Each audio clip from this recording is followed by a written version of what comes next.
আলাইকুম, welcome to my another blogs. আমি আশিয়ানার ব্লগ থেকে বলছি। আপনারা কোথা থেকে দেখছেন বা কোন পেজ থেকে বলছেন একটু কাইন্ডলি জানাবেন।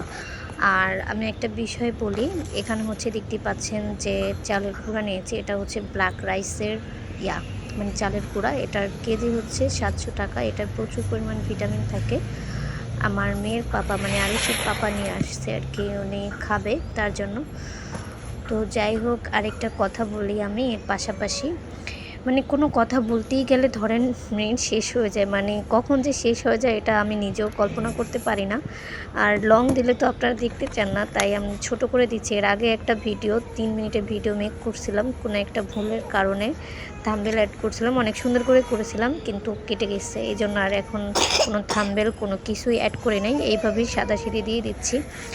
সারা দিন এত পরিশ্রম করি, ঘরের কাজ সকাল থেকে রাত সন্ধ্যা পর্যন্ত, তারপর বাচ্চা সামলানো, তারপর একটা পেজ। এই পেজ কি চালানো একটা মুখের কথা? যারা এই পেজ চালান তারা অবশ্যই জানেন যে কত কষ্ট করতে হয়। তারপরেও যদি ঘরের মানুষের কথাগুলো শুনতে হয় তখন কিন্তু কষ্টটা লাগে। পড়াশোনা করে কি এভাবে বসে বসে থাকবো? কষ্ট করে, আমি অনেক কষ্ট করে পড়াশোনা করছি, হ্যাঁ।